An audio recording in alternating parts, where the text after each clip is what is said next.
వ్యవసాయానికి 24 గంటల కరెంట్ ఇచ్చేది ఉంటే ఇలా 12 నుంచి 16 గంటలు కోత పెట్టి రైతులకు 8 గంటల కరెంట్ ఇస్తున్నారు. కరెంటులో కూడా కోత పెట్టిండ్రు. ఫైనల్గా మీది ఏంటంటే కోతల సర్కారు, వాతల సర్కారు. కోతలు ఎక్కువ, వాతలు ఎక్కువ. ఇలా వాతలు ఎన్ని పెట్టిండ్రు? మోటార్ సైకిల్ కొంటే ట్యాక్స్ పెంచిండ్రు, విస్కీ బీర్ల మీద ట్యాక్స్ పెంచిండ్రు, రిజిస్ట్రేషన్ భూముల ధరలు పెంచిండ్రు. ఇప్పుడు ఇక భూమి పన్ను కూడా వేస్తారట. ఇంకా అటు వాతలు పెడుతుండ్రు, ఇటు ఉన్న పథకాల్లో, సంక్షేమ పథకాల్లో కోత, రైతులకు అందేటువంటి వివిధ కార్యక్రమాల్లో కోతలు పెట్టేటువంటి కార్యక్రమంలో ఈ ప్రభుత్వం ముందుకు పోతా ఉంది.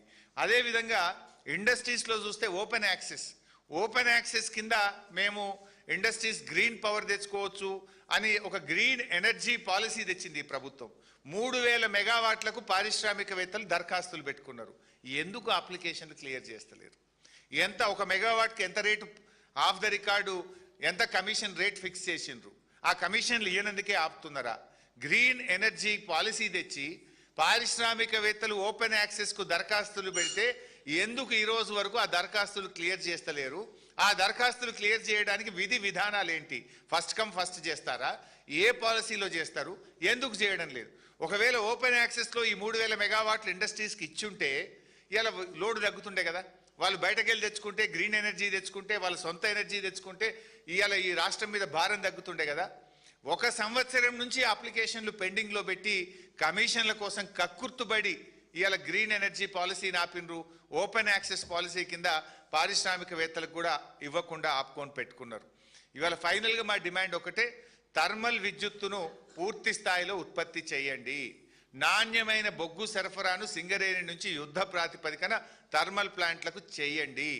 రాష్ట్రంలో రైతాంగానికి ఇప్పటికే మీరు కాళేశ్వరం నీళ్ళెత్తక అటు కరువు కోరల్లో చిక్కుకున్న రైతులకు నాణ్యమైన 24 గంటల విద్యుత్ సరఫరా చేయాలని, రైతాంగాన్ని ఆదుకోవాలని రైతుల పక్షాన బీఆర్ఎస్ పార్టీ డిమాండ్ చేస్తుంది.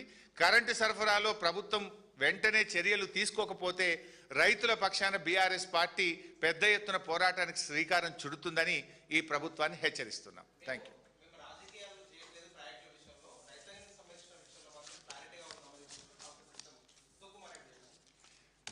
రాజకీయాలు చేస్తున్నది మీరు. ఖమ్మం జిల్లాలో ఇవాళ మీరు సీతారామ ప్రాజెక్టు ప్రారంభించినారు. మోటార్లు ఎవరు చేసిండ్రు? అది కేసీఆర్ గారు ప్రభుత్వం కట్టిన సీతారామకు మోటార్లు ఒత్తనికి పోయినరు. నిన్ననో మొన్ననో వరంగల్కు పోయినరు దేవాదులకు. దేవాదుల మోటార్లకు ఇవాళ నీళ్ళు అందుతున్నాయంటే కేసీఆర్ గారు కట్టిన Sammakka barrage, 3rd phase Devadula మీ హయాంలో కుప్పగూలి 3 చచ్చిపోయి టనల్ కూలిపోతే దాన్ని ప్రత్యామ్నాయం చేసి మేం పూర్తి చేస్తే ఇవాళ మీరు మోటార్లు ఒత్తితే దేవాదులో నీళ్ళు వస్తున్నాయి. రాజకీయాలు ఇవాళ రిటైర్డ్ ఇంజనీర్లు చెప్పిండ్రు, తెలంగాణ సాగునీటి పారుదల శాఖ చెప్పింది, మేడిగడ్డ గేట్లు ముయ్యకుండా కన్నెపల్లి మోటార్లు ఎత్తచ్చని చెప్తే ఆ నీళ్ళు ఎత్తచ్చని చెప్పిన రిటైర్డ్ ఇంజనీర్లను జైళ్ళల్లో పెడతామని, బెల్ట్తో కొడతామని రాజకీయాలు చేస్తున్నది మీరు. రైతుల పక్షాన నీళ్ళు ఎత్తండి అంటే మిమ్మల్ని కోసి రక్తాన్ని పంట పొలాల మీద చిమ్ముతామని రాజకీయాలు మాట్లాడుతున్నది మీరు.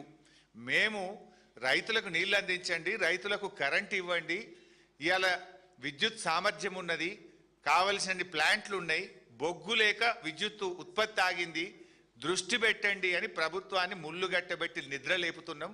మీకు విషయాన్ని చెప్తున్నాం. రాజకీయాలు చేయడం మీరు మానండి, విద్యుత్ ఉత్పత్తి పెంచండి, రైతులకు నాణ్యమైన కరెంటు ఇవ్వండి. ఇక చాలే.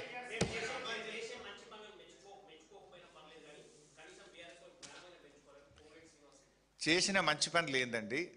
2 పంటలకు బోనస్ ఎగ్గొట్టుడు మంచి పనా? మీరు చేసిన మంచి పని రుణమాఫీ కోసం 35,000 కోట్లు పెట్టామని బడ్జెట్లో అసెంబ్లీలో చెప్పి 18,000 కోట్లు చేసి మిగతా 18,000 కోట్లు ఎగ్గొట్టడం మీరు చేసిన మంచి పనా? పంటలు కొనండి అంటే 5 కిలోల తరుగు పెట్టి రైతుల ఉసురు పోసుకోవడం మీరు చేసిన మంచి పనా? మీరు చేసిన మంచి పని 24 గంటల కరెంటు కేసీఆర్ గారు ఇస్తే 8 గంటల కరెంటు కూడా రైతులకు ఇవ్వకపోవడం అనేది మీరు చేసిన మంచి పనా? 3 పంటలకు రైతు బంధు ఎగ్గొట్టడం మీరు చేసిన మంచి పనా? భూముల ధరలు పెంచి ఇవాళ రిజిస్ట్రేషన్ ఛార్జీలు పెంచడం మీరు చేసిన మంచి పనా?